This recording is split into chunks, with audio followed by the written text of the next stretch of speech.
کتنا حضور نے بتایا ہوگا کہ وضو کیا ہے اور نماز کیا ہے اور کیا طریقہ، اور اس کے بعد بوڑھا بیٹھا ہوا غلط وضو کر رہا ہے۔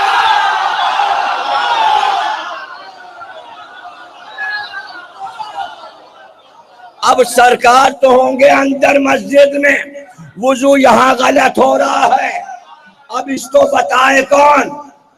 اس دن کے لیے بچوں کو تیار کیا تھا کہ اگر بچے بھی غلط کام دیکھیں تو ٹوک دیں حسن اور حسین۔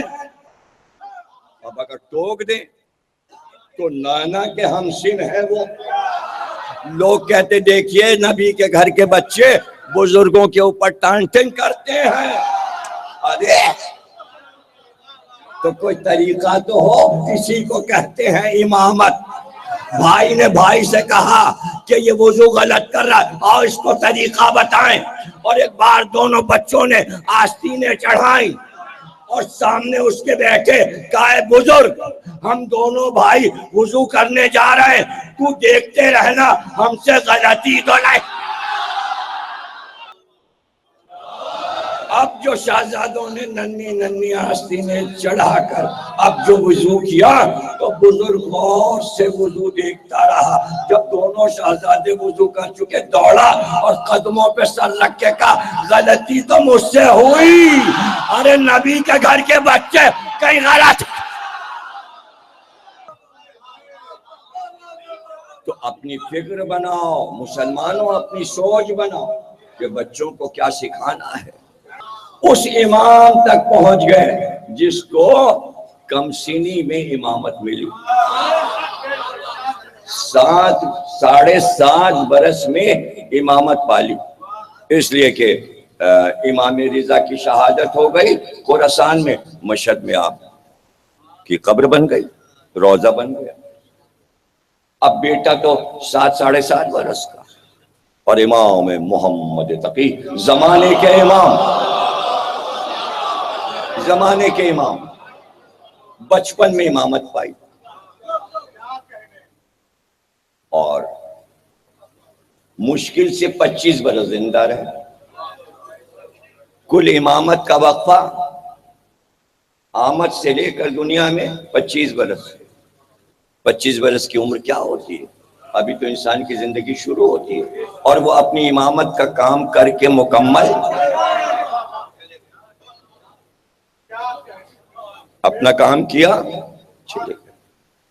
بادشاہ وقت اس کو پتا ہے کہ کہیں نہ کہیں اولاد ہے امام کی، اب یہ حکمت الہیہ کہ بیٹے ہیں 5 امام رضا کے، چھپایا گیا۔ امامت بھی ابھی چھپی ہوئی ہے، ابھی ظاہر نہیں ہوئی، ابھی ظاہر نہیں، بس جاننے والے جانتے ہیں کہ جو نماز جنازہ پڑھا کے گیا ہے وہی امام ہے اس وقت۔ اب وہ امام ہے جس نے غسل دیا ہے امام رضا کو، جس نے نماز جنازہ پڑھائی وہی امام ہے، لیکن اور بیٹوں کو چھپایا گیا۔ کیوں؟ حکمت الہیہ، قتل کر دیا جاتا، چونکہ رضوی سادات کو دنیا میں پھیلنا تھا، اس لیے اب غیب میں ہر بیٹا غیب میں، بعد میں شجرے ظاہر ہوئے، بعد میں ظاہر ہوا کہ کس کی اولاد کہاں دنیا میں پہنچی۔ اب کیسے بادشاہ وقت کو باور کرانا چاہتی ہے حکمت الہیہ کہ تو اپنے کو حاکم مت سمجھ کہ اسلامی مملکت کا تو حاکم ہے۔ کسی نے سوال کر لیا امام سے کہ اگر حقدار نہ ملے تو خمس کس کو دے دیں؟ تو چاہتے تو کہتے بھائی ڈھونڈو، ایک شہر سے دوسرے شہر چلے جاؤ، ایک محلے سے دوسرے محلے جاؤ، کہ نہیں ملا۔ امام سے کہہ رہا ہے جو خود حقدار خمس ہیں، دیکھیے چالاکی دیکھیے، ان سے کہہ رہا ہے کہ کوئی حقدار نہ ملے تو خمس کس کو دے دیں؟ کہ جتنا نکالا ہے کپڑے میں باندھ اور باندھ کے دریا یا سمندر میں پھینکا، جو حقدار ہوگا اسے مل جائے گا۔ نکالنے والوں کے بھی دم نکل جائیں گے اور یہ واقعہ سن کے لینے والوں کے بھی دم نکل۔ تم نے اپنا حق ادا کر دیا، نکال دو، دے دو۔ اب آپ کہیں کہ امام نے تو فرما دیا، کوئی دلیل تو دے دیجئے کہ پانی میں پیسہ پھینک دیں۔ ارے پانی میں پیسہ پھینکتے دم نکل رہا ہے، عریضہ ڈال دینا۔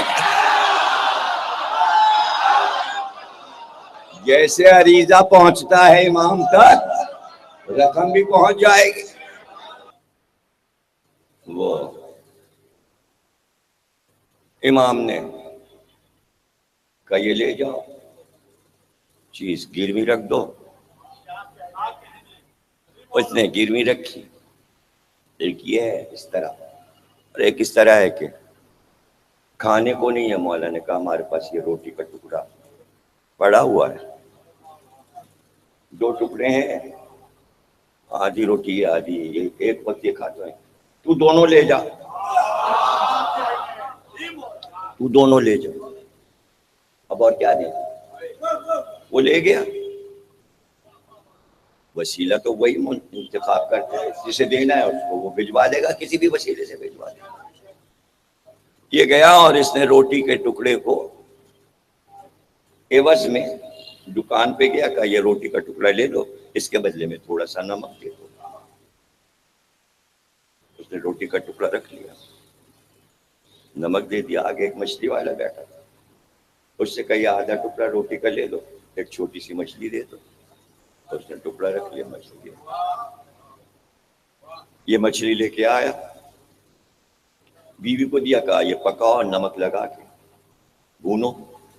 اس نے مچھلی جو پھاڑی تو بیچوں بیچ مچھلی کے پیٹ میں 2 سچے موتی رکھے، 2 سچے موتی رکھے تھے۔ مچھلی تو کھائی، وہ موتی بازار میں بیچے، سچے موتی تھے، قیمت ملی اچھی، سمندری سے تو ملی، سمندر سے ملی۔ ابھی بیٹھا مچھلی کھا رہا تھا اور موتی بیچ کے بیٹھ کے آ گیا گھر میں، پیسے۔ غلام آیا امام کا، کہا بس وہ روٹی کے ٹکڑے تو ہمارے لے کے بازار سے واپس کر دے، ہمارے علاوہ کوئی کھا نہیں سکتا۔ تجھے تو مل گیا نا۔ تو امامت کی روٹیوں میں یہ برکت ہے۔ اقبال تو دعا مانگتے تھے کہ مولا علی کی روٹی کے صدقے میں رزق ملے۔ علامہ اقبال کے ملک میں رزق غریبوں کا لوٹا جا رہا ہے، اور اقبال علی کی سوکھی روٹی سے رزق مانگتے تھے۔ تو امامت کی معرفت تو ہو، امامت سمجھ میں تو آئے۔ ام الفضل بیوی ہے، بادشاہ کی بیٹی ہے، شکایتیں کرتی ہے اپنے چچا معتصم سے۔ چچا کو تو دشمنی تھی، ام الفضل نے چچا سے شکایت کی۔ اس نے اپنے آدمی بھیجے، کہا محمد تقی کو رات کو جا کے قتل کر دو، سوتے میں بستر پہ قتل کر دو۔ تلواریں لے کے آئے، لوگوں نے ٹکڑے ٹکڑے امام کے کر دیے، تلواروں سے ٹکڑے کر دیے۔ اب سب کو معلوم ہے کہ وہاں قتل ہو چکا۔ وزیر آیا دیکھنے کہ گھر والے رو رہے ہیں، پیٹ رہے ہوں گے، دیکھا امام بیٹھے وضو کر رہے ہیں۔ قدموں پہ گر گیا وزیر اعظم کا واقعہ ایسا گزرا کہ گزرنے دو، کیا تم بھی چاہتے ہو کہ تلواریں تم پر پڑیں مگر زندہ رہو؟ مولا کیسے کا حرز جواد رکھا